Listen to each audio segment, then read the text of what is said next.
Quand t'es prête, on peut Ah, lancer l'enregistrement local aussi. c'est bon, j'ai cliqué sur le mien. Ok, bon bah le mien aussi alors. Voilà. Ok, c'est bon.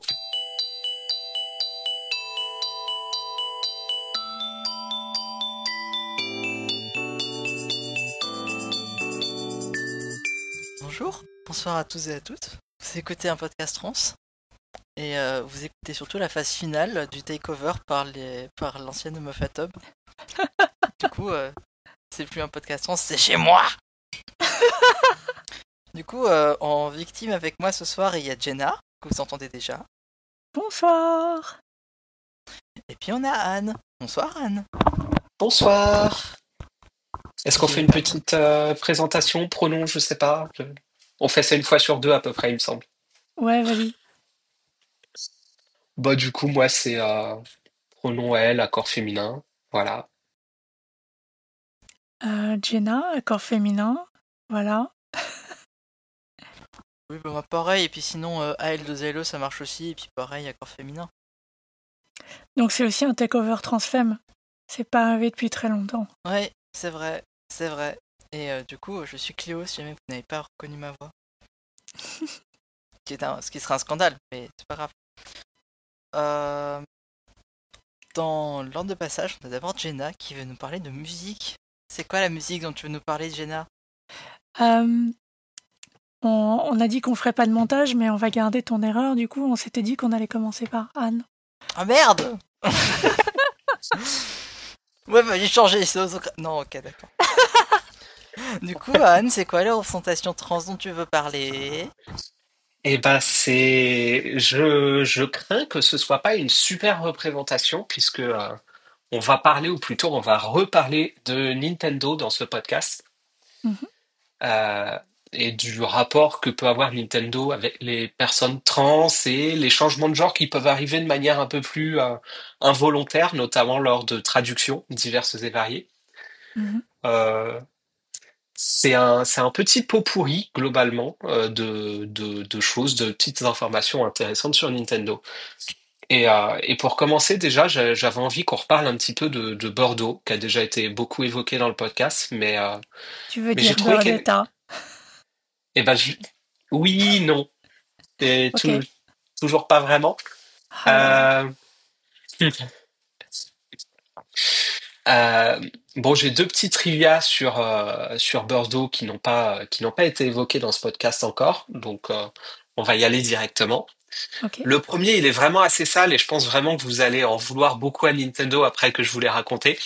Ouais. Euh, il existe un jeu qui est sorti seulement au Japon et à Taïwan, donc qui est pas spécialement très connu, qui est sorti en 2008, qui est développé par un studio qui n'est pas Nintendo, qui s'appelle Skip Ltd, mais il se trouve qu'il a été édité par Nintendo et que Nintendo a aussi donné son accord pour que des personnages de Nintendo apparaissent dans le jeu.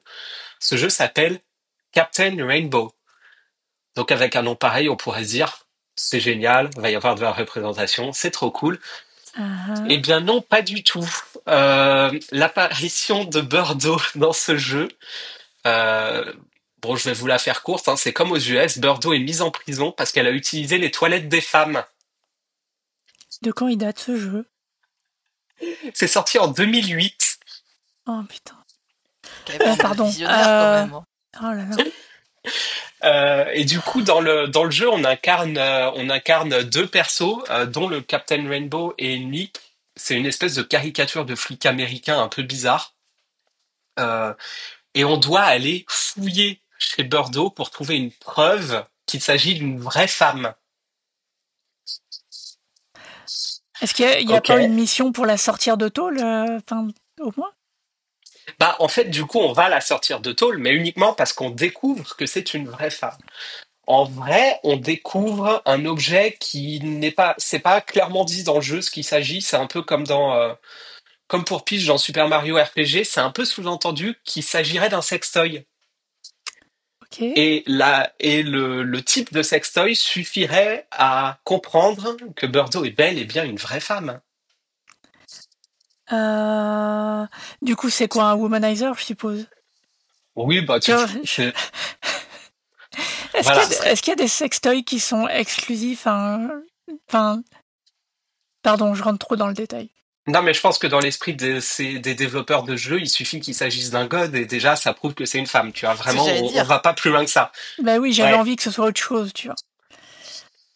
Bon, en tout cas, tout va mal, c'est une cata. Ok.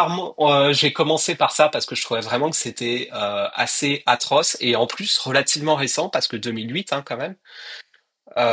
Et puis c'est déjà la panique des toilettes en 2008 quoi.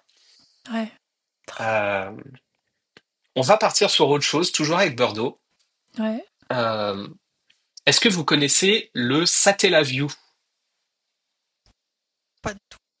Et c'est tout à fait normal. Est-ce que Satella, c'est le patron de Google, non? De Microsoft. Satellaview? Ouais, non, pas du tout.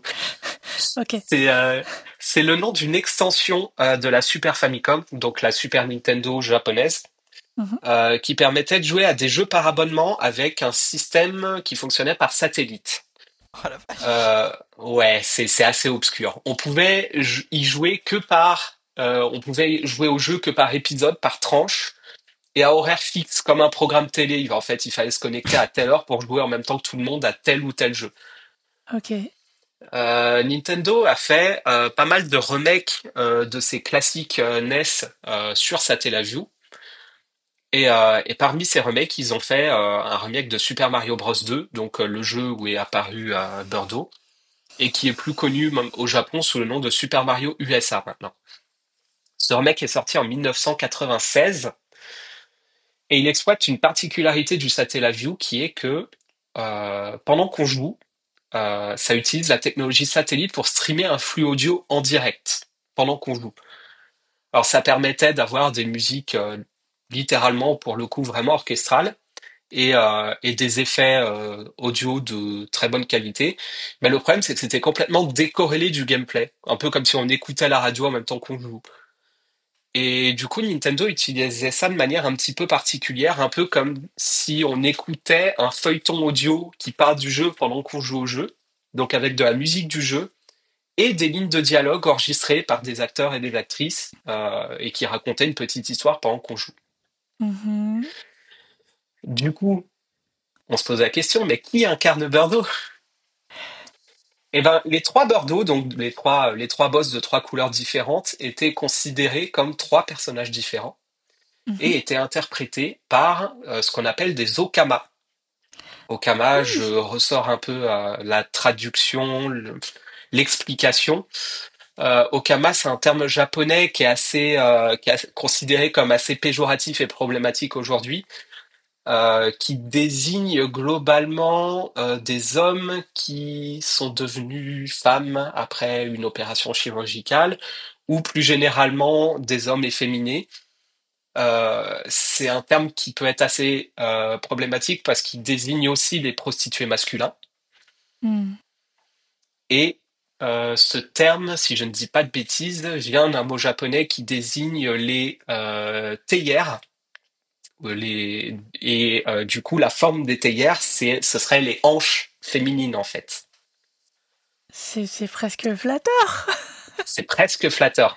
Mais globalement, ici, les trois Okama en question euh, sont plus à comprendre sous le sens moderne de drag queen. Ouais. Donc du coup, ces trois personnes sont des hommes, mais sous un persona féminin et avec un nom de scène féminin. Je vous les cite pour la postérité. Birdo Rose est crédité dans le jeu sous le nom de June Donna. スーパーキャサリンズのピンクちゃんことちょっぴりお茶目などんな純ちゃんです Birdo Rouge, c'est Rika. レッドの役をさせていただきましたリカちゃんです。いつも赤字の家計簿レッドちゃんでした。 Et Birdo Verte, c'est Akemi. グリーンの役をしたあけみちゃんです。いつも理性と教養豊かなお姉様、生活ぴったりの役でした。 Et ce qui est assez amusant, c'est que dans les crédits de fin du jeu, on peut voir leurs portraits et les entendre se présenter directement aux joueurs avec une petite phrase. Et franchement, j'ai pas fait beaucoup plus de recherches, mais il me semble que c'est la première et la seule fois qu'on peut voir de véritables travestis ou drag queens dans un jeu Nintendo. Et c'était en Ou, ouais. 1996. Ou meuf trans. Enfin, vu comment le terme a l'air flou, C'est ça. c'est une Je représentation qui est même pas... C'est la moins pire possible pour donner une voix.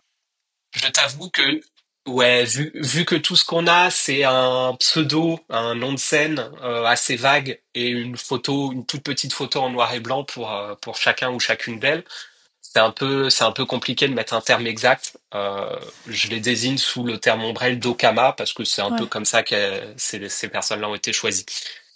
Je me souviens avoir fait des recherches au moment de l'autre sujet pour essayer de retrouver ces 3 personnes-là, pour pouvoir donner une identité actuelle.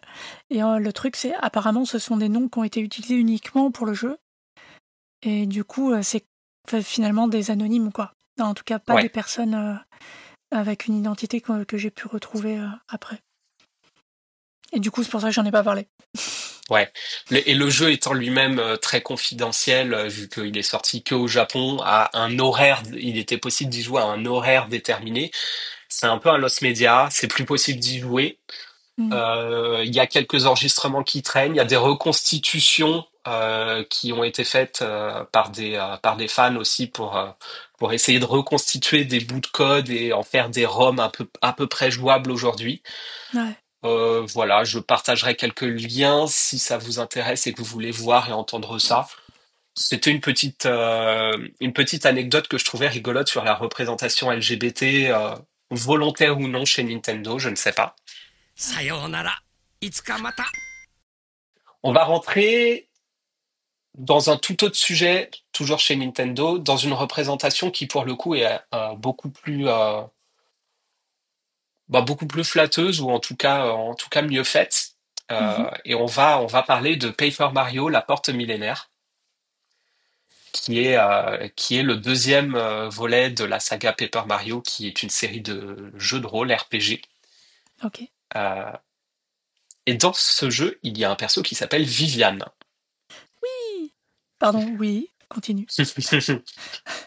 Donc en version originale japonaise, Viviane, dès le début, est assez explicitement présentée comme une fille, une femme trans, qui apparaît comme antagoniste, qui est membre de de l'obscur trio, c'est dur à dire, qui est composé de 3 sœurs, donc Viviane, Marjolaine et Marilyn. Elle, c'est la plus jeune. Elle finit par se détourner de ses sœurs qui la traitent très mal et rejoindre le camp des gentils, c'est-à-dire le camp de Mario. Et de manière relativement touchante, intéressante, elle révèle par la suite que ces 2 sœurs, elles sont odieuses avec elle parce que quand elle était petite, elle se sentait plus fille que garçon. C'est raconté, ce n'est jamais montré. Donc c'est une histoire de transphobie familiale relativement réaliste et bien écrite. On sent que les sœurs insistent beaucoup pour la faire chier là-dessus. Et c'est dans un RPG Mario, ça n'a aucun sens. Bon, il y a quand même des petites maladresses et des tournures qui piquent un peu. Il y a des personnages gentils ou même des éléments un peu neutres qui mégenrent encore Viviane. Voilà. Donc pas seulement les sœurs, mais aussi la narration, c'est ça? Un petit peu, ça par Ouais. endroit. C'est pas majoritaire du tout, mais il y a encore quelques maladresses à ce niveau-là quand même. Ok. Euh, J'ai envie d'y jouer le, maintenant, du coup, enfin, ou au moins de voir des images. il y a un certain nombre de traductions du jeu sur GameCube qui ont effacé entièrement l'aspect trans du personnage, dont la version anglaise. C'est une version ancienne de Paper Mario, c'est ça? Ouais, c'est ça, c'est sur GameCube, mais tu vas voir, ça a été aussi réédité sur Switch, et du coup, il y a une version plus récente pour si tu veux jouer à ce jeu. Ouais. Mais donc, à l'origine, sur GameCube, il y a beaucoup de traductions qui ont retiré complètement son background trans, et du coup, qui a remanié le personnage, qui en fait une histoire de harcèlement assez classique et cliché de 2 sœurs qui se défoulent sur leur Benjamin parce qu'elles sont jalouses qu'elle est beaucoup plus belle et elles veulent pas dire qu'elle est plus belle, donc elles disent qu'elle est plus moche. C'est Cendrillon, quoi, en fait, tout simplement. Donc un bel exemple de trans erasure, mais mais il se trouve qu'en 2024, Nintendo a réédité le jeu sur Nintendo Switch et a fait en sorte de réintroduire le background trans de Viviane dans toutes les versions, toutes les langues. Donc, et a retravaillé ses traductions et a aussi supprimé, de ce que j'ai pu voir, la plupart des maladresses que j'évoquais. Donc, c'est plutôt bien vu et bien joué de leur part. Et évidemment, ça a généré un grand nombre de protestations en ligne chez ces grands fragiles qu'on appelle des gamers, parce que visiblement être fidèle à la version japonaise, là pour le coup, c'était pas enfin, on sait pas, c'était pas bien. Voilà. Il faut être fidèle à la version originale que quand ça les arrange. C'est ça. Hmm. Et puisqu'on en est à parler de changement en termes de traduction, il y a un dernier exemple qui en est plein. Et là, je vais vous parler d'Animal Crossing. Oui. Animal Crossing, c'est un exemple super intéressant parce qu'il y a beaucoup de personnages dans cette licence. Ouais. C'est une licence qui commence à dater, l'air de rien, puisqu'elle a commencé sur Nintendo 64 dans une version exclusivement japonaise, qui a du coup beaucoup de références très japonaises et qui a mis tellement de temps à être traduit ou en tout cas adapté que du coup il n'est pas sorti sur Nintendo 64 chez nous, il est sorti sur GameCube. La version de Nintendo 64 est sortie sur GameCube. Et du coup, il y a quelques personnages très intéressants. Il y a le personnage de Julie, ou Julia en anglais. Ça, pour le coup, c'est toi, Jenna, qui m'en a parlé un petit peu. Oui. C'est un exemple assez intéressant parce qu'il s'agit d'un pan femelle qui a des plumes multicolores. Oui. Sauf que dans la vraie vie de la réalité, il y a que les pans mâles qui ont des plumes multicolores, qui permettrait assez légitimement de lire ce personnage comme un personnage trans. Je me suis renseigné un peu en ligne et j'ai vu que beaucoup de personnes contestaient ce statut de personnage trans, évidemment, au prétexte que dans le jeu, c'est pas vraiment un pan femelle, en fait, c'est un personnage de la catégorie des autruches, des ostriches, Ouais. qui partagent son modèle 3D avec les autres autruches. Donc les autruches ne sont pas trans, déjà, c'est très important d'avoir ça en tête. Ok.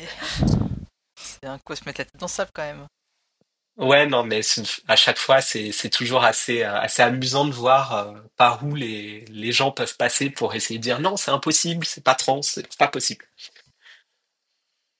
Mais on peut répondre assez simplement à ça parce que dans Animal Crossing, il y a quelques grandes catégories d'animaux qui renferment des sous-catégories presque à chaque fois. Par exemple, Faustine, catégorie autruche, en réalité, c'est un phénix. Même son nom y fait référence, Faustine Phénix. Gladys, catégorie autruche, en vrai, c'était une grue. Ouais. Justine, catégorie autruche, c'est un flamant rose. Et venez lui rendre visite dans mon village, c'est un des meilleurs persos, je l'adore. Bref, Julie, c'est bien un pan, et elle est bien trans. Incontestable. La forme et la couleur des plumes ne peut pas laisser supposer que c'est une autruche. Elle est juste dans la catégorie des grands oiseaux et il fallait lui donner un nom, mais c'est ça, c'est les grandes familles. En fait, c'est le même modèle 3D techniquement, mais voilà, c'est plus un détail technique qu'autre chose finalement. Oui. Il y a d'autres persos qui, pour le coup, ont changé de sexe à la traduction. Il y a le perso de... Oui, dans Animal Crossing, toujours. Okay. On a Sarah, ou Sahara en anglais, ouais. qui est ce personnage qui vient vous vendre des tapis et des papiers peints au hasard de temps en temps. Un cliché effroyablement raciste, mais bon. Exactement. Et du coup, il se trouve que là, pour le coup, c'est simplement une erreur. Quoi ? Ouais, c'est une erreur. Alors, en fait, faut savoir que ce personnage était présent dans la première version japonaise d'Animal Crossing. Okay. Et les traducteurs de l'époque, qui s'appellent Bill Trinan et Nate Bildorf, donc les traducteurs anglophones, ont consacré une longue interview dont je vais tirer pas mal des infos que je vais vous donner par la suite, et ont expliqué que son nom en japonais, c'est Loren, et c'est un personnage qui a des longs cils. Ouais. Et à part ça, il y a très peu d'infos sur son genre, parce que le japonais n'est pas une langue genrée dans la grammaire, c'est une langue genrée plus dans les formules de politesse ou dans les titres donnés aux gens, mais pas du tout dans la grammaire, donc du coup, les traducteurs n'avaient aucun moyen de savoir s'il s'agissait d'un homme, d'une femme, c'est impossible à savoir. Et Mhm. avec les infos Loren, long-cils, ils ont assumé qu'il s'agissait d'une fille. Manque de bol, c'était un garçon. Et Lorraine, c'était le nom en japonais? C'est le nom japonais de D'accord. Sarah ou Sahara. Ok. Voilà, du coup, à partir du moment où l'erreur a été faite, elle a été conservée. Et c'est pour ça qu'encore aujourd'hui, au Japon, il s'agit d'un homme. Et dans nos versions à nous, il s'agit d'une femme. Bah en fait, pour moi, il s'appelle Sahara et je l'ai toujours perçu masculin. J'ai pas... Je me suis C'est même pas plus posé évident la dans la question. Pour moi, VF. C'est encore plus évident dans la VF où elle s'appelle Sarah, du coup. Bien ah pratique oui, d'ailleurs mais pour le je jeu de joue mots. en anglais, du coup, il s'appelle Sahara. Ouais, mais c'est une fille, sache-le, en anglais. Bah c'est pas flagrant. Bah non, on est d'accord. Mais elle est juste genderfuck, c'est tout quoi. Bah oui, elle Ouais, a avant monsieur. tout un passing de chameau, je veux dire, c'est pas...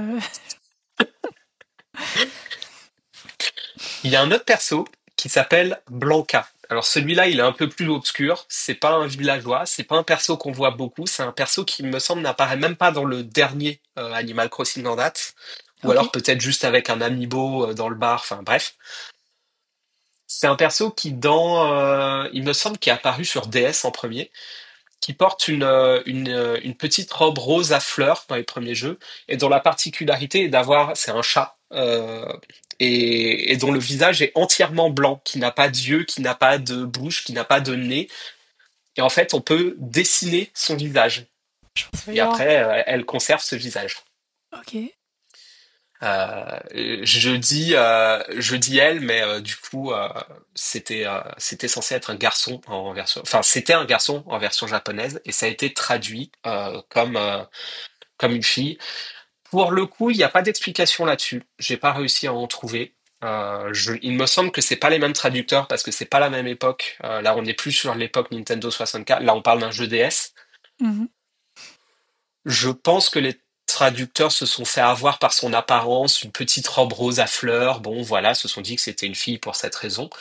Ouais. Euh, le perso original, a priori, fait référence à un yokai japonais qui serait le Nopperabo, une créature au visage centré.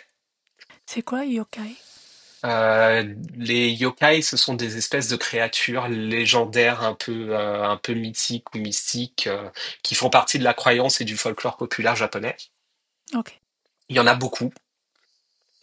Et du coup, là, a priori, ce serait une référence à un yokai. Et les yokai sont pas forcément perçus en termes de genre.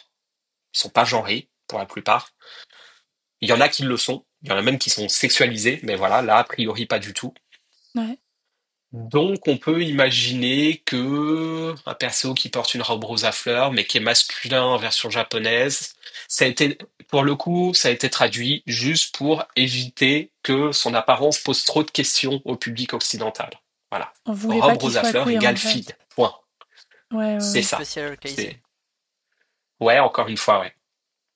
Mm. C'est intéressant de voir que dans ses dernières apparitions dans les jeux plus récents, sa tenue a été changée pour être une tenue beaucoup plus, beaucoup plus dégenrée. C'est une espèce de tenue rayée à collerette qui fait penser un peu à un clown. Et là, on peut se dire que Nintendo a essayé de, comment dire, de récupérer l'erreur de la version occidentale et de faire en sorte que tout colle et qu'il n'y ait pas cette espèce de désynchronisation bizarre qu'il y a eu. Donc voilà, de supprimer un peu le genre visible ou en tout cas l'espèce d'apparence qui en Occident pouvait faire craindre aux développeurs, je sais pas, une perversion de la jeunesse ou j'en sais rien. Et voilà, du coup maintenant c'est un perso qui n'a plus vraiment la même apparence pour cette raison. Mais encore une fois, il me semble que c'est un perso qui n'apparaît pas du tout dans le jeu sur Switch. Du coup, c'est devenu Et un on a, personnage à genre. ouais, un petit Je peu, me ouais. demande, tiens, si le prénom a pas joué parce que Blanca, et ça peut être lu comme Bianca. Ouais, Et... mais il y a aussi une Bianca dans Animal Crossing. Voilà, il y a beaucoup de persos, hein, D'accord. donc, Oui. Et on a un dernier perso, et là par contre, là ça fait mal. Il s'agit de Carla, en anglais Gracie, Mhm. qui il me semble pareil n'apparaît pas dans la version Switch. On constate d'ailleurs que tous ces persos ont un peu tendance à être moins utilisés dans les versions les plus récentes du jeu. Allez savoir pourquoi. Il y a une tendance positive Euh, du coup. Enfin, je sais pas si c'est pour dégager les gens problématiques ou. c'est pour dégager complètement les sujets dont ils savent pas quoi faire. Moi ça me semble clair. Ouais. En tout cas, Gracie, c'est une, alors on va dire une, parce que c'est son genre dans les versions occidentales, mais en japonais c'est un homme. Alors Gracie, c'est une girafe qui est aussi fashion designer, Ok. qui conçoit ses fringues, qui a une apparence un petit peu précieuse avec une petite écharpe, un petit gilet, tout ça, qui bosse dans la mode. Euh, A priori, dans la version originale japonaise, Gracie répond quand même beaucoup au cliché de l'Okama, dont on a parlé Ouais. tout à l'heure. C'est un homme efféminé qui s'intéresse beaucoup à la mode, qui est très cassant dans ses interactions, qui va beaucoup juger le style de son interlocuteur. Donc voilà, on voit le type de cliché que ça véhicule. Le changement est complètement intentionnel dans la version traduite, parce que les traducteurs ont considéré que c'était une différence de sensibilité, une différence culturelle qui serait pas du tout bien perçue aux États-Unis, en tout cas. Euh, la notion d'Okama n'y existant pas vraiment, et on n'avait pas vraiment envie de dire qu'on fait de la représentation LGBT dans un jeu Nintendo à l'époque, en tout cas. Mm. Donc du coup, ça devient simplement une femme qui travaille dans la mode, qui est un peu cassante, qui est un peu glamour, voilà, mais du coup qui perd tout ce background. Elle est dans les Il y a snobs, c'est ça? Ou non dans les snobs, Oui, dans ça. Il y a que 6 personnalités de personnages dans Animal bah Crossing. c'est pas une villageoise, c'est un personnage. Oh, d'accord, Ouais, pardon. c'est un personnage qui me semble est dans la boutique de fringues. Enfin voilà, j'ai plus Ok. tous ces détails-là en tête. Oui, je Ouais. crois que c'est une des sœurs de la boutique de fringues, mais qu'elle est pas là souvent du tout, Yuli. je crois. Enfin, j'ai un vague Elle, souvenir comme ça. elle est pas dans. Ok. Elle est pas dans la version sur Switch, donc Ouais.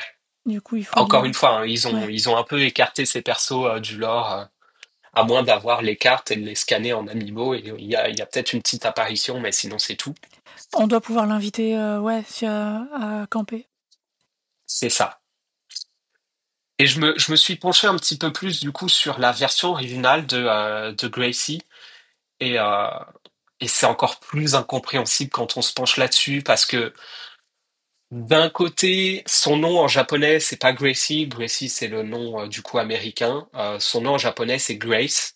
Mm. Euh, et, euh,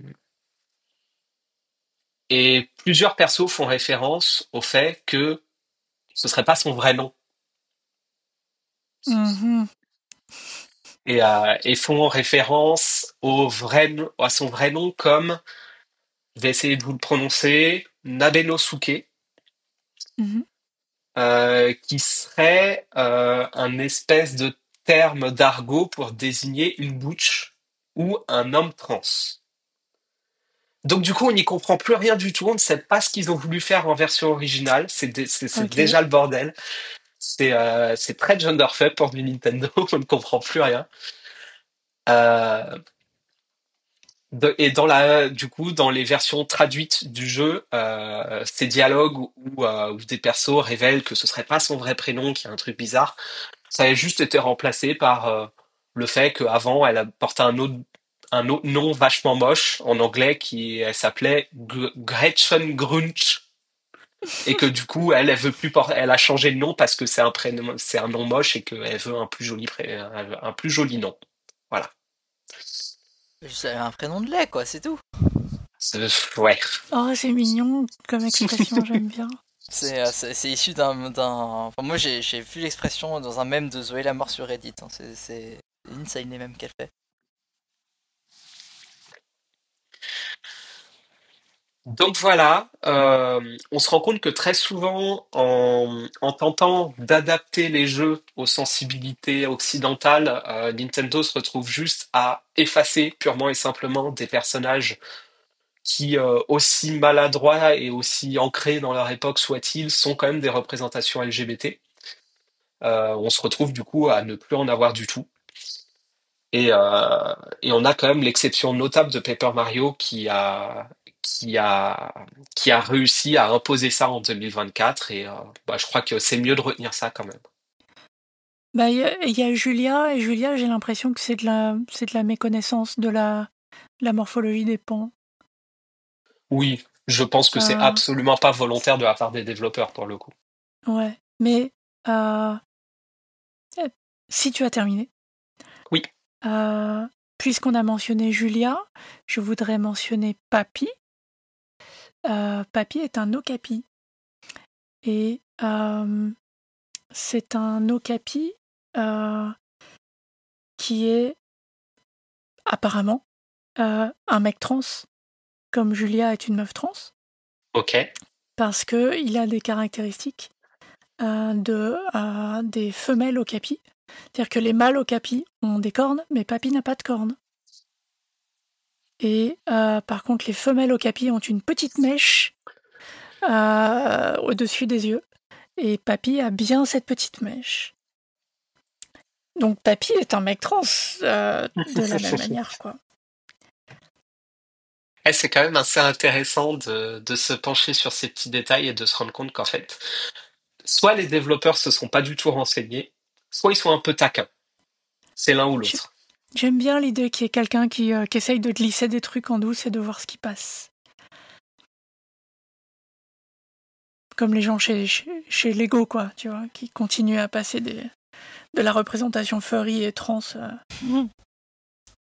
Mais ça montre vraiment les... Pardon, vas-y. Non, vas-y. Mais c'est marrant parce que ça montre vraiment à quel point est-ce que le taf de... Parce que du coup, t'as beaucoup utilisé le taf... T'as parfois utilisé le terme adaptation, t'as beaucoup utilisé le terme traduction, mais du coup, c'est pour ça que c'est tout un champ qu'on appelle la localisation, en fait.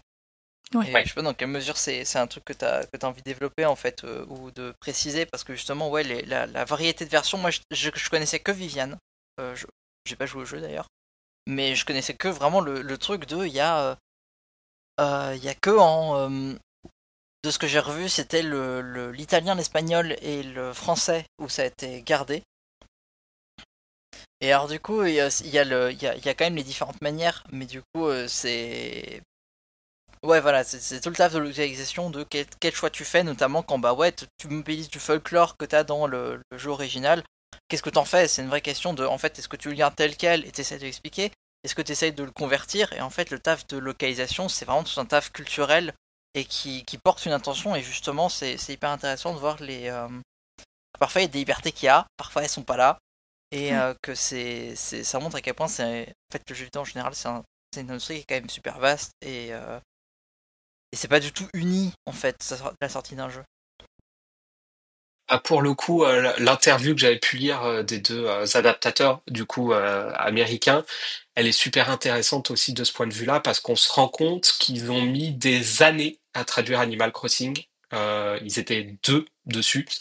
Et ils ont dit que c'était le plus gros projet qu'ils aient jamais fait, que c'est genre 50 fois Ocarina of Time, parce qu'il y a vraiment une quantité de textes et de choses à changer aussi dans le jeu d'une manière générale qui est colossale dans Animal Crossing. Ouais. Il y a le nombre de fêtes qui sont incompréhensibles pour le marché occidental. Du coup, ils ont vraiment eu un travail qu'ils n'avaient pas l'habitude de faire aussi, et c'est assez intéressant de voir qu'ils ont dû aussi adapter un peu leur propre métier à un type de jeu dont ils n'avaient pas du tout l'habitude, parce que c'était quand même très inhabituel comme type de jeu à l'époque.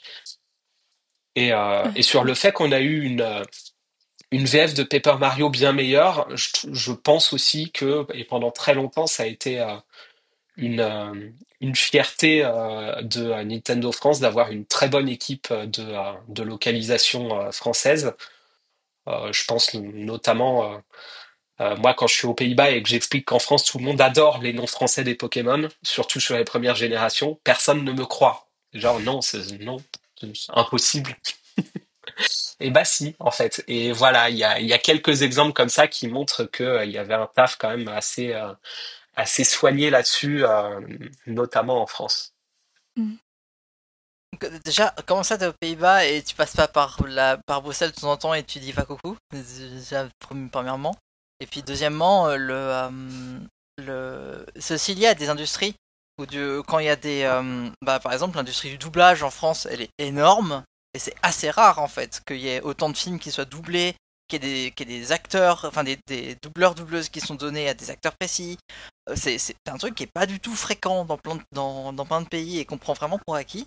Et je pense qu'il y a probablement un taf d'histoire à faire sur, en fait, pourquoi est-ce qu'il y a beaucoup de personnes qui sont fortes en japonais? Parce que là, il y a eu un moment d'influence énorme des mangas et de l'animation japonaise en France. Qu'il y a eu, avant ça, il y a eu des personnes qui ont amené ça et qui étaient plongées là-dedans. Il y en a d'autres qui ont gardé cette passion, qui ont eu cette passion-là et qui sont rentrés dedans. Donc il y a vraiment plein de conjonctures qui font que t'as telle traduction dans telle langue et qui sont pas du tout égales en fait. Il y a aussi la sauvegarde acharnée de la francophonie et la réticence des gens à apprendre l'anglais ou à respecter un accent anglais en parlant anglais quand on est français. Enfin, il y a un ensemble de faits sociologiques énormes sur ce sujet.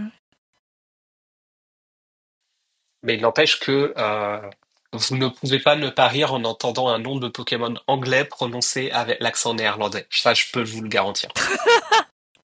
Bah écoute, je te montre à ma copine.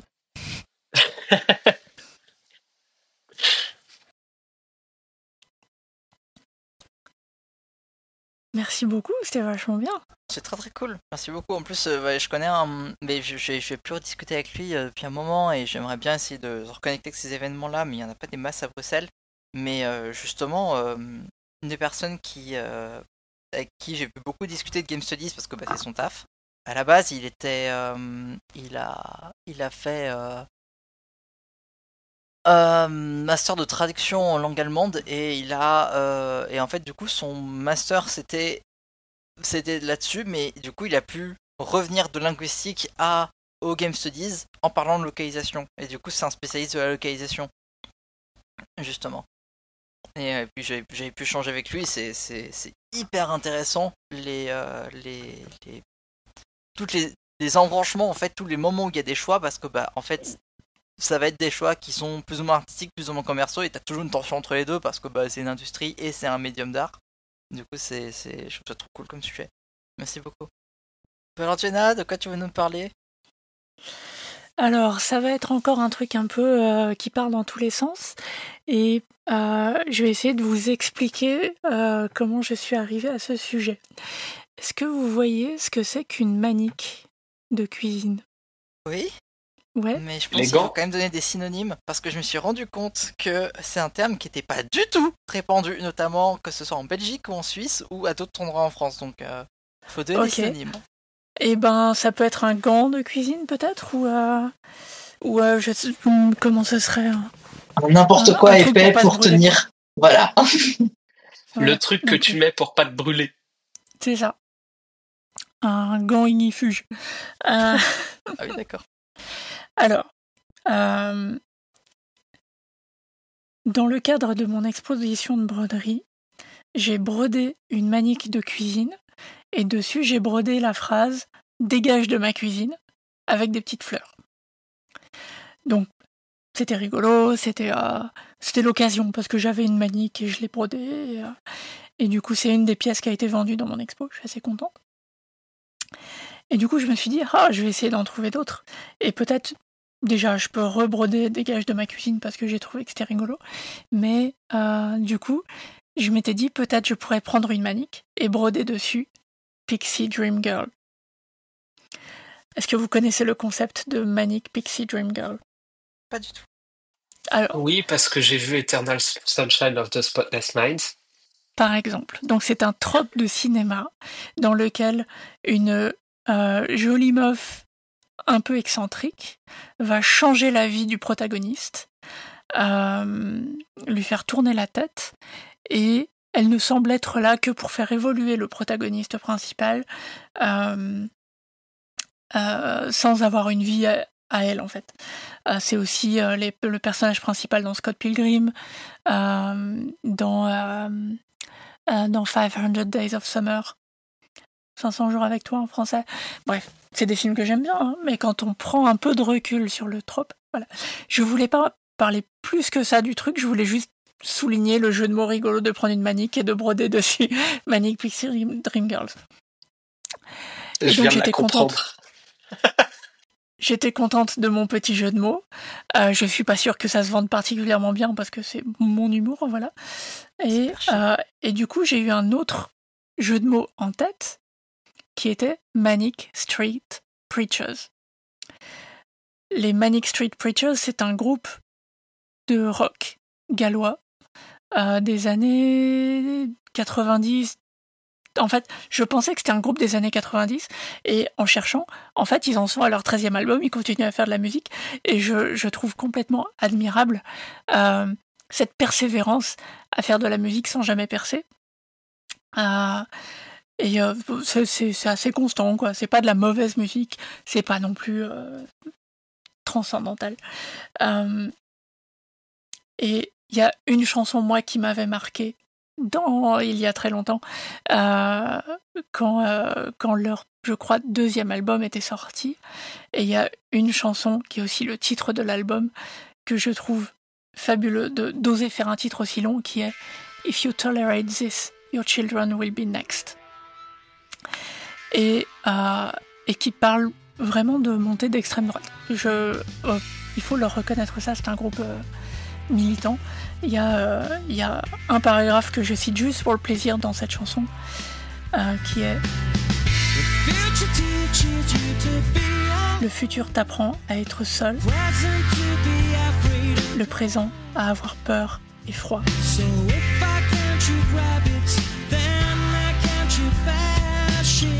Alors, si je peux tirer sur des lapins, je peux tirer sur des fascistes. » Classe. Très bien. Et je voudrais vous parler d'une chanson en particulier qui date de la même époque à peu près, donc la fin des années 90, j'ai pas noté la date, et qui s'appelle Born a Girl. Est-ce que j'ai l'air bien pour toi ce soir? Vas-tu m'accuser pendant que je me cache derrière ces couches de déguisement?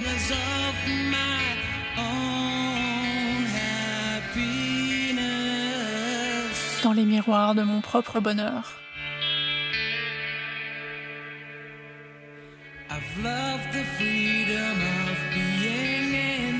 J'ai aimé la liberté d'être à l'intérieur. J'ai besoin d'un nouveau départ, d'un autre temps.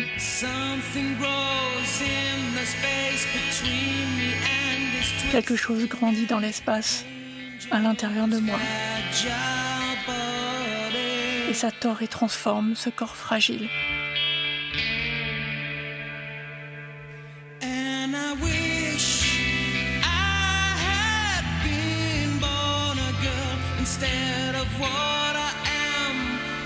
Et j'aurais voulu naître une fille plutôt que ce que je suis.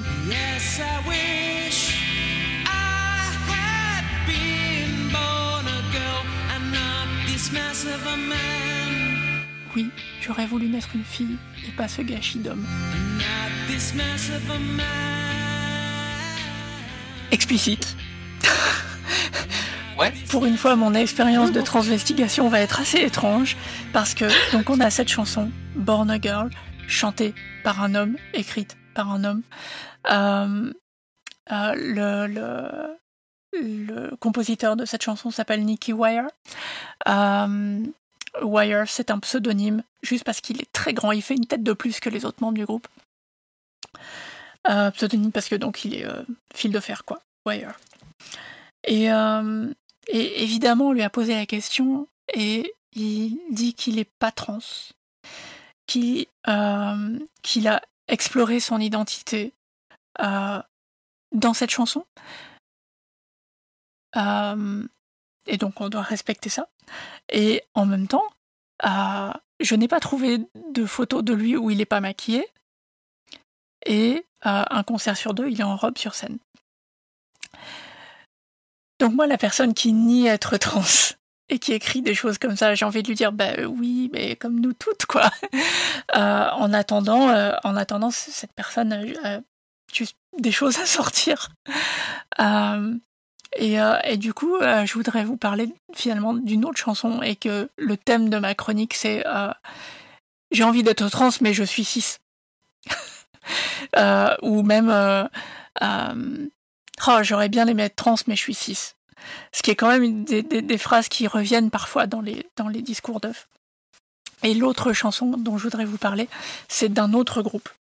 Parce qu'il n'y a pas tant de chansons que ça des Manic Street Preachers qui parlent d'identité de genre. Donc, je voudrais pas me concentrer sur Nicki. C'est un groupe que Anne et moi on a découvert ce soir, dont je voudrais vous parler. Le groupe s'appelle Violent Delight. Et en 2003, sur un album qui s'appelle Transmission, il y a une chanson qui s'appelle I Wish I Was a Girl. Et à vous passer des petits mots. Et alors, c'est assez explicite et intense, et bon, on pourra en discuter. J'aimerais être une fille pour voir plus de seins.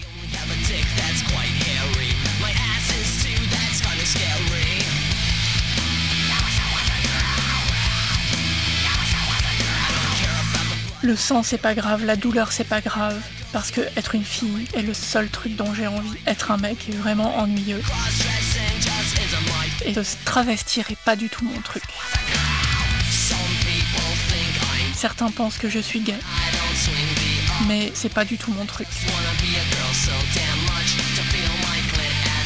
Et alors on n'est pas exempt de misogynie, mais a priori de la part d'une personne qui est peut-être une fille, c'est moins grave quand c'est réapproprié, etc.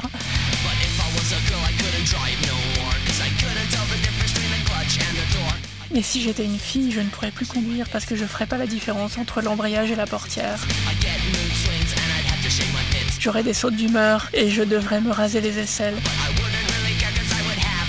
Mais c'est pas grave parce que j'aurais des gros seins. J'aurais pas à supporter des érections intempestives. J'aurais la meilleure partie du 69. Être une fille serait tellement cool. Parce que quand on jouit, on laisse pas une flaque. Debatable, je suis d'accord avec toi, Cléo. Ah mince, j'ai cherché le nom du chanteur tout à l'heure, enfin de la personne qui a composé, qui s'appelle Ralph Henderson, je crois.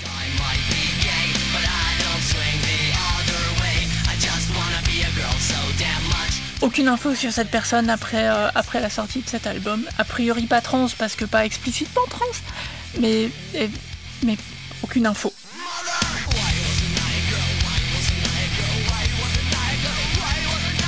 Mais en tout cas, j'ai trouvé la chanson drôle dans le meilleur type de punk des années 2000, comme si Blink-182 avait pas été aussi problématique, quoi.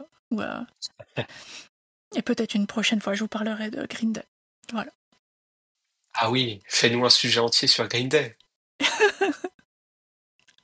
C'est une dinguerie quand même, ces paroles. Non, mais c'est mais une oui, dinguerie. alors on fait pas une flaque et ça nous fait une transition parfaite avec ton sujet, Cléo. Ah bah, je peux en parler, oui. Si vous voulez, hein, mais Juste ça avant. va aller deep dans des détails, hein, si vous voulez. Hein. Non, je sais que t'as fait remarquer que on n'était pas exempt de misogynie, mais moi je trouve que ces paroles elles sont géniales, elles sont super sarcastiques en fait. C'est genre C'est très drôle. je pourrais pas conduire, tu vois. Je trouve ça vraiment très drôle. Ouais. C'est bien écrit en fait. Non, mais Ouais. tourner Et comme ça, même c'est si c'est insane. je pourrais pas conduire, et c'est pas grave parce que je serais une meuf. Donc, Ouais. tu vois, c'est pas ah mince, je pourrais pas conduire, c'est on s'en fout. Enfin, Oui, bah oui. Mm.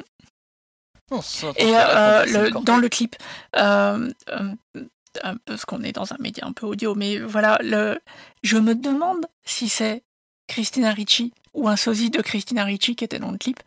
Mais voilà, la personne qui chante passe du temps dans le clip en boy mode et en girl mode, et aussi en boy mode en face d'un miroir dans lequel il y a une meuf,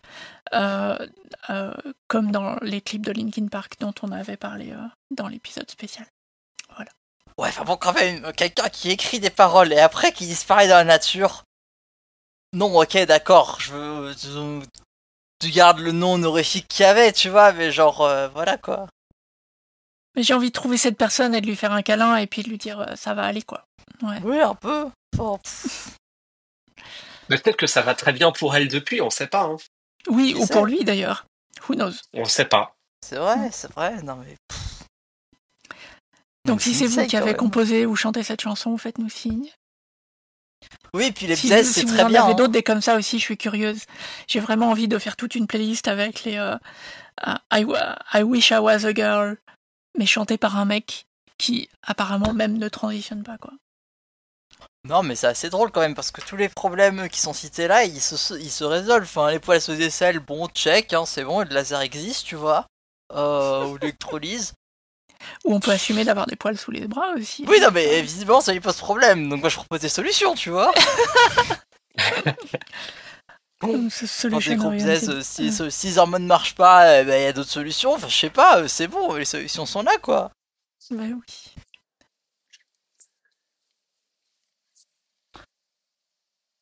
Et bah, putain. J'ai eu la même réaction que toi, Cléo, et c'est pour ça que j'ai voulu en parler ce soir. Non, mais oui, je comprends. Bon, du coup, à quel point est-ce que je sais pas si vous y avez rajouté d'autres choses déjà sur ce sujet. Oh non, moi j'ai lâché ma bombe, je suis contente. On peut passer. Oui, On peut passer à la suivante. d'accord. Et ben, du coup, à quel point j'ai le droit d'aller dans les détails de ma vie sexuelle, du coup, en fait.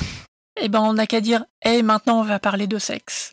Et si ça Ouais. vous dérange, après ça, c'est la fin de l'épisode. Donc, ça se goupille plutôt pas mal. Ouais. Et puis, après, c'est beaucoup de détails aussi sur forcément du post-op vaginal, en l'occurrence. Mais surtout des trucs que, en fait, ces tanches de médecins ont tendance à pas savoir.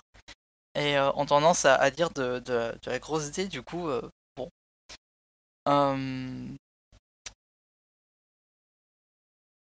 Est-ce que je dis à flaque maintenant?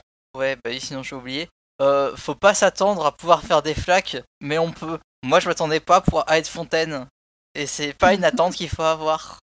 Mais il faut savoir que c'est possible. Ok.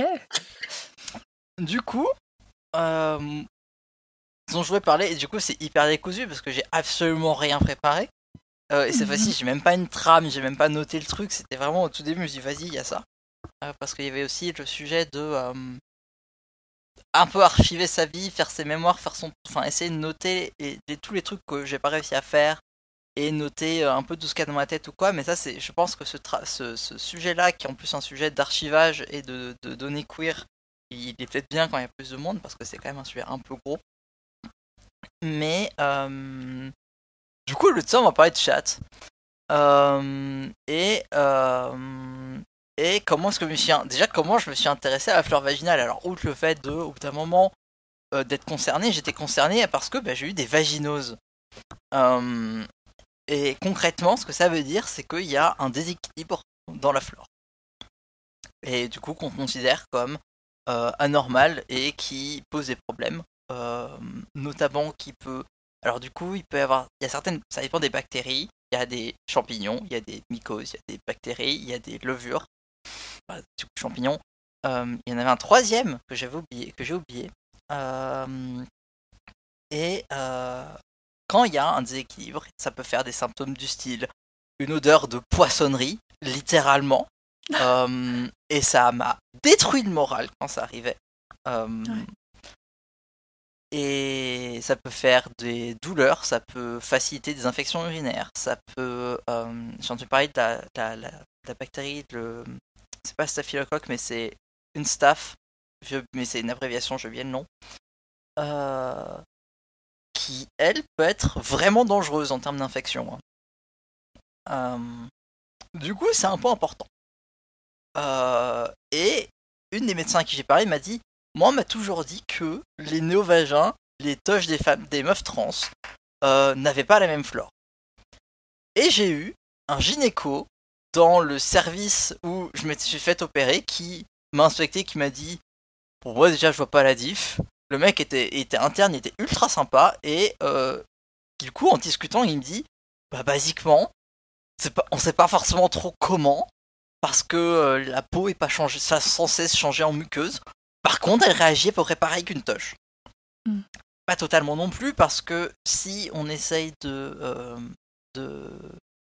prendre de la projet en vaginal, ça marchera moins bien, parce que c'est moins vascularisé. Donc c'est pas tout à fait pareil non plus. Sachant que de base, les ovules de projet, puisque c'est comme ça que ça s'appelle, c'est un peu rigolo, se prennent normalement en vaginal. Mais rectal, l'oral, ça marche très bien. Hein. Oui. Même si on absorbe beaucoup plus en rectal, et autant faites n'importe quoi avec vos hormones parce que tester des trucs c'est hyper important, autant la projet faut être régulière pendant longtemps, un minimum, parce que sinon c'est instant de débouffée de chaleur et c'est instant vraiment pas fun. Bon, les ostros par contre c'est un peu rigolo de faire ce qu'on veut. Toujours dit-il que je me suis tapé des vaginoses et du coup je me suis dit merde, à quoi c'est dû? Est-ce qu'il y a un truc que je fais mal? Est-ce que je suis condamné à en avoir plus souvent parce que en 1 an et demi je m'en suis tapé 3 et c'était plutôt en 1 an je m'en suis tapé 3. Qu'est-ce qu'on fait avec ça? Parce que ça m'a tué toute libido ou des moments, ce qui perso sont un peu importants dans mon propre équilibre mental. Voilà, qu'est-ce qu'on fait avec ça? Du coup, je suis allé voir les études. Et niveau études, c'était très cool parce qu'il y en avait qui disaient, alors voilà, on a pris des lubrifiants du commerce et on est allé voir s'il y avait des différences. Ok. Et du coup, ça parle aussi d'ingrédients de manière spécifique et de pH et d'osmolalité. Ça, c'est un peu particulier, mais ça existe. Et du coup, Anne, je dois avoir des réactions. Est-ce que tu veux déjà intervenir? Non, pas du tout. Très bien. Et ben, je continue mon tunnel. Du coup, il faut savoir que un pH vaginal se régule de plusieurs manières, et notamment par la flore bactérienne qui s'y trouve. Elle est maintenue surtout par un pH, donc un niveau d'acidité. Il y a des choses qui affectent cette acidité et cet équilibre-là. Le pire truc qu'on peut faire pour la flore vaginale, en général, qu'elle soit cis ou trans, c'est pareil, c'est de faire des lavements. Ouais. Sauf que dans le post-op, il est censé y en avoir. Et il y a des chires qui demandent d'utiliser de l'isobétadine bleue, donc celle vaginale spécifiquement. Bah, je trouve ça un peu con. Parce que tu vas venir désinfecter. Alors du coup, quand je suis allé voir, alors du coup, en l'occurrence, c'est Outmeyer, en Belgique, qui fait beaucoup ça. Et là, ça coûte la peau du derche. Ça coûte genre 30 balles la bouteille. Et si tu fais comme il dit, t'en as pour au moins, je pense, une dizaine de bouteilles, je pense, sur ton post-op. Potentiellement. Donc, ouais, ça fait cher. Et lui, il dit c'est parce qu'il y a des saignements, donc il faut désinfecter. Et bah, c'est le seul qui le fait. Parce que quand tu regardes les protocoles des autres, et bah, c'est pas là. Donc, est-ce que c'est juste pendant la cicatrisation? Ouais, mais il le fait même quand il y a moins de sang, il continue encore un peu, tu vois. Mais genre, lui, c'est pas une cicatrisation, mais genre, même la plupart des autres chires, que ce soit en Thaïlande ou ici, en général, ils parlent de lavement, et encore, des fois, pas du tout. Mais pas du tout d'isobétanine. Donc bon, ça veut dire que bah, ça coûte cher et que ça se coûte pas forcément grand chose. Ouais. Mais a priori, est-ce qu'on peut se passer des lavements? Je sais plus, je m'étais fait un avis, parce que quand j'y étais encore en me disant est-ce que c'est vraiment utile? Oui, je pense. Premier mois post-op, honnêtement, c'est quand même vachement pratique parce que bah il y a plein de trucs qui partent avec. Mais l'idée, c'est quand même, dès que ça commence à plus être trop grave, c'est bien d'arrêter dès qu'on peut. Parce que bah ouais, basiquement, on décape, mais on choisit pas ce qui reste vraiment comme comme bactérie. Ouais. Le deuxième gros facteur, c'est le stress. Du coup, ça c'est emmerdant parce que tu peux pas t'arrêter de stresser. Enfin, je veux dire, t'es stressé, arrête. Enfin, je sais pas, non, ta gueule. Mais du coup, je pense, j'ai fait un lien avec ce que ce qu'on a fait notamment au FAST pour l'épilation autogérée et sur comment fonctionne l'électrolyse. Et en fait, les OH-, donc en l'occurrence ce qui fait la soude, en fait, ce qui fait de la basification et ce qui fait que ça, enfin, du coup, c'est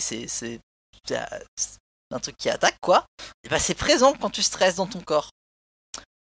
Donc, c'est pas étonnant que ça perturbe la flore, en fait, et que ça perturbe le pH. Mais ça, c'est moi qui fais un lien. Est-ce que c'est vraiment lié spécifiquement aux OH-? Peut-être. En vrai, j'en sais rien.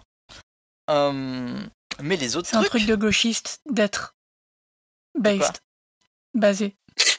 Et du coup... Non mais là c'est pas basé, c'est basique. C'est littéralement basic bitch, tu vois. Non, tu basic bitch tes follicules pileux à l'électrolyse. Voilà, tu peux dire ça comme ça. Mais avec tout ça, du coup, je me suis intéressé au lubrifiant. Et je me suis dit, c'est quand même relou parce que tu t'en sers beaucoup des lubrifiants pendant les dilatations et selon les recommandations des chires, t'en fais entre au début, en général c'est souvent à 3 par jour. Il y en a certains qui recommandent 4, même si en fait ils assument. Le mien à Lille il disait 4, mais en fait il avait dit à une autre meuf qu'en fait il disait 4 parce que au cas où la meuf en faisait que 3, et du coup elle faisait le bon nombre. Donc du coup, je sais pas, tu peux dire la vérité sinon. Je sais pas, genre nous empouvoirer sur nos corps plutôt que... Je sais pas, bref, ça m'a saoulé. Le niveau de condescendance en plus, c'est vraiment en fonction de ton faciès. Bon, toi, t'as pas l'air fiable, donc on va te dire 4. Non, il dit mais c'est marrant, 4. Je trouve ça aussi stupide que de mettre sa montre 100 minutes en avant, en retard pour être à l'heure. Et... Je sais pas, parce que en fait, la différence c'est que au moins quand tu fais ça sur ta montre, tu le sais en fait, et tu fais le choix conscient. Parce que du coup finalement la meilleure des solutions c'est de dire que t'as le choix. Donc tu dis la vérité et tu dis en fait si jamais t'as peur tu dis que tu fais 4. Voilà, là tu donnes le pouvoir à la patiente. Mais bon, pourquoi faire ça, hein? Pourquoi faire ça? Bref. Oui. Du coup il se trouve que en général les lubrifiants du marché ont tous un pH qui sont complètement aux fraises. Et quand je dis complètement aux fraises, en général on s'approche des 6, sachant qu'un pH neutre c'est 7 et que le pH idéal c'est entre 3.8 et 4.5. Donc vraiment non, c'est pas ouf. Pour ce qui est de l'utilisation rectale, je me suis aussi renseigné, mais ça pose beaucoup moins de problèmes et ça, que ce soit l'osmolalité. Je vais expliquer ce que c'est en 2 secondes, même si je vais pas trop m'attarder dessus parce que basiquement j'ai laissé tomber et c'est pas hyper important, mais ça existe. Le pH du rectum en général est pas mal plus élevé et est beaucoup moins susceptible aux variations. Et l'osmolalité, ça décrit juste la différence entre un corps et un autre. L'osmolalité va déterminer dans quel sens va passer l'eau. Si elle est égale, il n'y a pas d'échange d'eau. Si elle est, alors je sais plus si c'est plus importante ou bref, en tout cas si la différence est dans un sens, le liquide va hydrater et si c'est l'inverse, le liquide va déshydrater. Voilà, mais c'est pas hyper important. Et du coup on en vient aux ingrédients. Et les ingrédients c'est rigolo parce que, alors déjà ça modifie le pH tout court, mais aussi ça apporte de la nourriture potentiellement, et notamment tous les dérivés de glycérine. En fait c'est le truc le moins cher qui est pas périssable et qui forme le corps d'un lubrifiant à l'eau en général. Et vu qu'il y a beaucoup de dilatateurs qui sont en silicone, c'est bien spécifiquement de ne pas prendre de lubrifiant en silicone. Et dans les lubrifiants en silicone, en général pour la santé ça va, mais il y a quand même des fois certains qui sont vraiment pas ouf.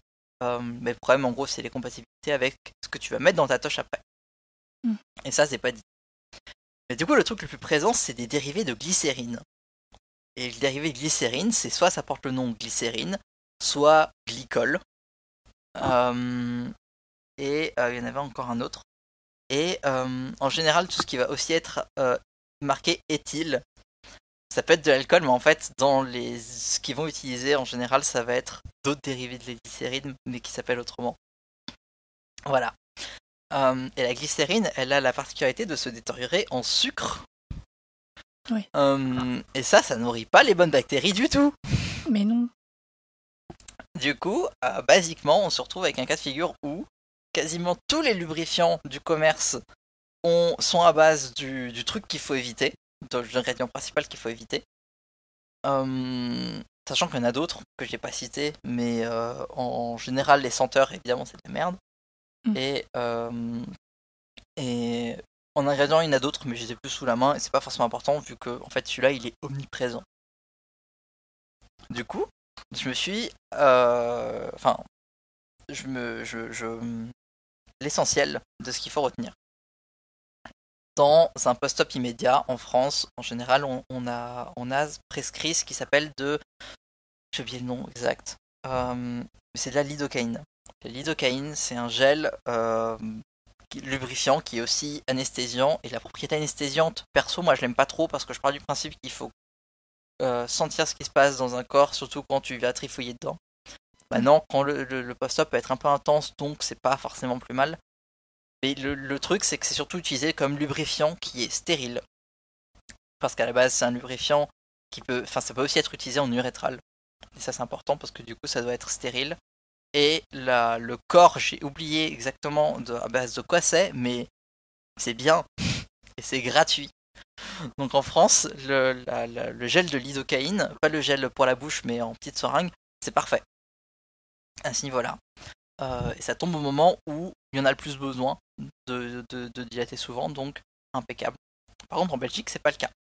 Et ils demandent du KY. Et le KY stérile, alors du coup, une fois ils disaient stérile, une fois ils disaient pas stérile.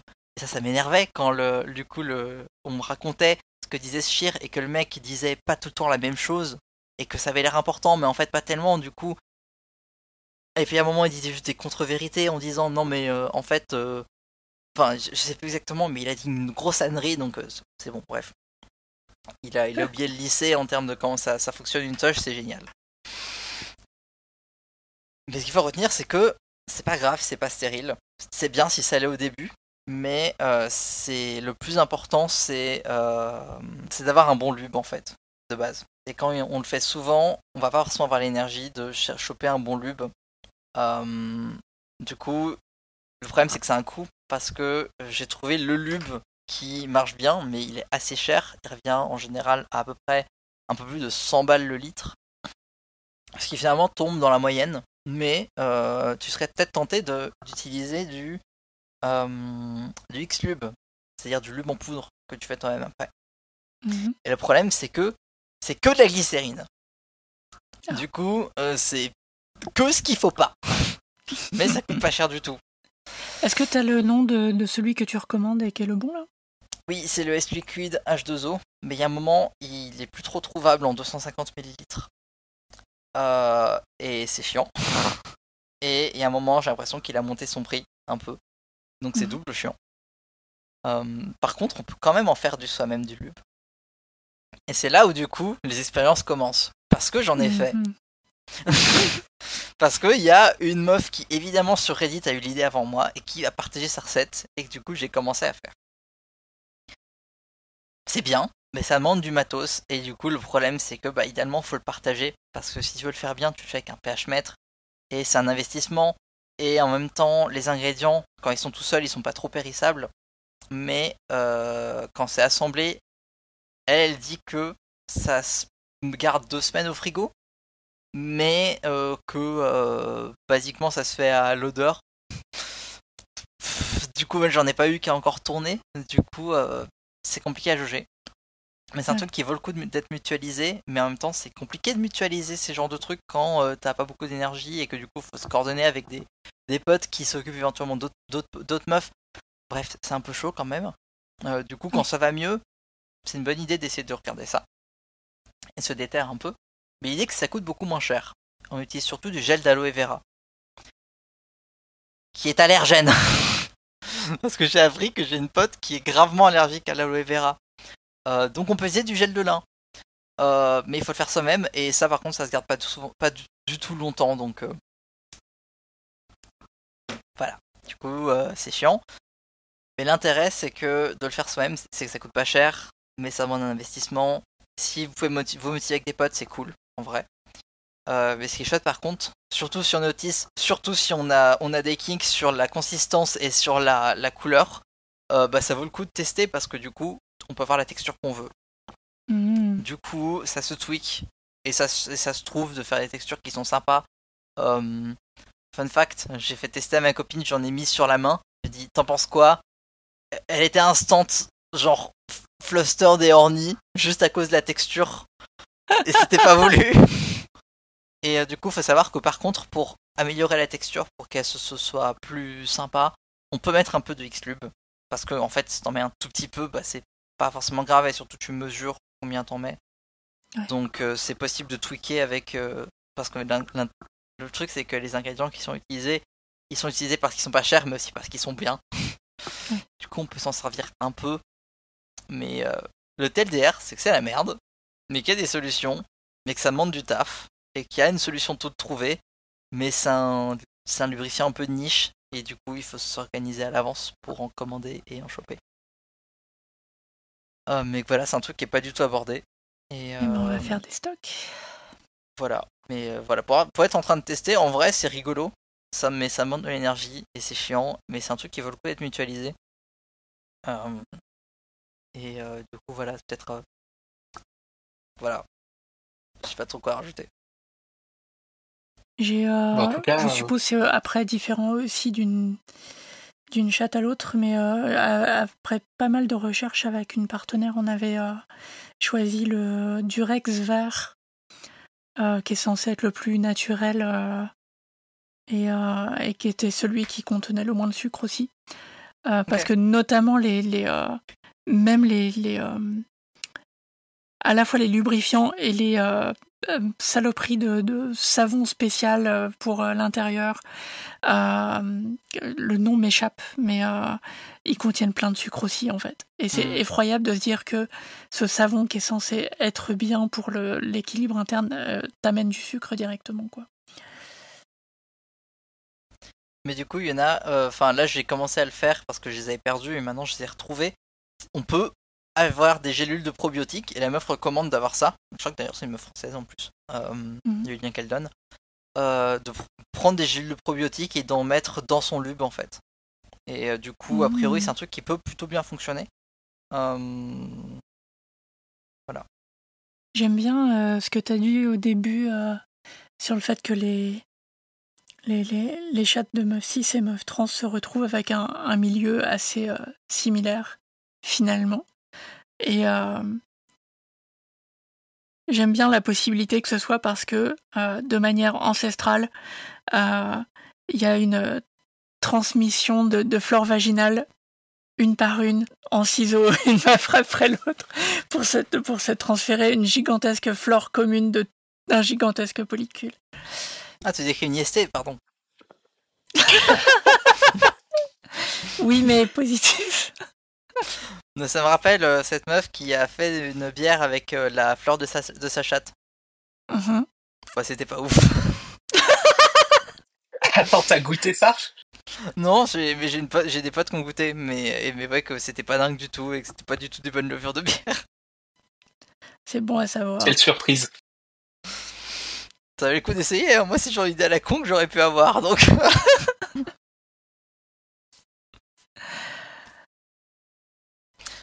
Voilà, c'était dense, c'était pas ordonné, je suis désolé, ça a dû être un peu imbitable, mais... Non, c'était très intéressant, beaucoup moins intime que ce que tu as mis dans le trigger warning.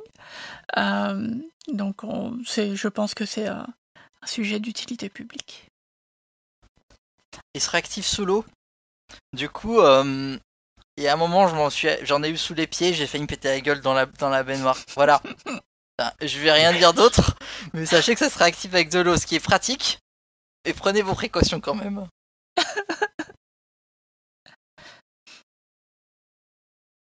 je comprends la réaction d'avoir du lubrifiant dans la main et d'avoir envie d'utiliser cette main avec du lubrifiant, quoi. Enfin, c'est... Mais surtout, genre là, c'était tout slimy. Enfin, c'était vraiment une texture particulière où, en fait, quand on me le décrit, celui que je fais pour l'instant, donc c'est quand même les premiers batchs, donc j'ai pas testé des tonnes de textures différentes, on me le décrit comme étant à la fois proche de la salive et de la consistance de la salive et du sperme. Sauf que ça lubrifie. Bah, c'est des lubrifiants assez denses, comme ça, qui sont vendus aussi... Alors, plus souvent dans les milieux gays, mais bon, normalement on les trouve partout, quoi. Destinés aux fistes. Et qui sont censés bien glisser, mais pas trop, et aussi pas sécher trop vite. Ouais, bah justement, ça fait qu'ils sèchent moins vite, de mettre un peu de X-Lube dedans. Et le X-Lube, c'est justement à base de ça que tu peux faire du toi-même, mais ça coûte beaucoup moins cher. Et c'est parfait pour effectivement faire beaucoup d'anal. Il n'y a aucun problème avec ça. Mais ouais, pour juste du vaginal, c'est chaud au niveau de ce que ça fait. Dans une autre vie, on avait organisé un atelier avec un lubrifiant à faire en gros comme ça, dans lequel on pouvait être en tas et glisser les uns sur les autres. Ouais, faire une piscine, quoi. Oui, ouais. C'était bien. Mais ouais, c'est ce genre de truc d'atelier de partage où je me dis que c'est un truc qui pourrait grave se faire en vrai, mais c'est l'énergie, mais en même temps c'est un truc qui se mutualise aussi, donc ouais, c'est voilà, là quoi. Et partage-nous tes bonnes recettes, on mettra ça dans les notes d'épisode et tout, et ou les liens vers la personne qui a fait les recherches si tu veux pas partager les tiennes. Enfin, voilà, j'ai juste copié-collé la sienne, hein, enfin. Ouais. Okay. J'ai mis sur des Discord et puis en vrai c'était bien. Mais oui, après ça veut dire ce qui est bien c'est que c'est hyper customisable. Du coup tu payes pas le premium de si tu t'en veux un qui est blanc, et tu prends de la poudre du dioxyde de titane qui est ultra safe sauf à inhaler, c'est très dangereux à inhaler. Mais autrement c'est hyper body safe. Du coup basiquement ça en fait faire ce qu'on veut avec, et je trouve ça, ce truc là de pouvoir avoir le lube exactement comme on veut, vu comment c'est compliqué à trouver en général déjà de base, quand même pas tu t'inquiètes de si c'est bien pour le corps que t'as. Je trouve que c'est un bonus chouette, mais voilà quoi. J'adore l'idée d'avoir une chatte sur mesure plaquée en titane, quoi. C'est juste du colorant blanc, quoi. Dans le cas. Oui, non, les métaux c'est bien, mais ouais. On a dit pas les métaux de vélo, c'est pour une autre fois. Ça veut dire que tu pourrais l'anodiser. Mais oui.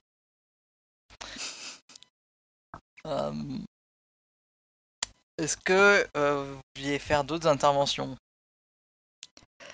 J'ai l'impression qu'on a fait le tour. Et sur ces bonnes paroles, c'était hyper intéressant comme sujet. Ouais. Entre les paroles complètement what the fuck et lunaire, quand ça sort d'une personne qui te dit être cis, tu dis oui d'accord, bon écoute, le jour où tu changes d'avis, je suis là. Hein. Mais en même temps c'est hyper heartwarming, et puis le taf de localisation, je trouve ça passionnant de base, mais ouais c'est des instances où à la fois ça fait hurler, et à la fois tu vois que y a quand même des divisions de studio qui ont fait un peu leur taf et qui ont un peu fait des trucs bien quand même. Ouais. On se dit qu'on a terminé? Oui. Et merci beaucoup d'avoir écouté cet épisode d'un podcast trans avec nous. Et puis, laissez-nous des messages sur le site nre.fm ou sur notre compte fait divers Mastodon. Et n'hésitez pas à nous envoyer des questions, des suggestions de sujets, des corrections, des idées de recettes, de trucs à rajouter dans le lubrifiant, de chansons à décortiquer pour la prochaine fois, ou je sais pas, vos CV. Et voilà, on se dit à bientôt. À très vite. Bisous. Longue vie et prospérité. Pas mal la synchro. Nice.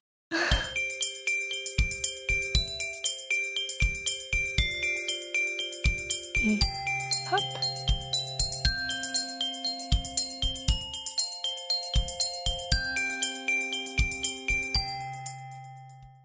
On fait dans quel ordre? Ah merde. Je sais pas. Ah bah, Je sais pas, vous me dire quand est-ce que vous voulez parler de chat, je sais pas. On fait de plus en plus positif en représentation, c'est-à-dire Nintendo, Wannabe Trans et Flore Vaginale. Ok, allez. voilà, très bien.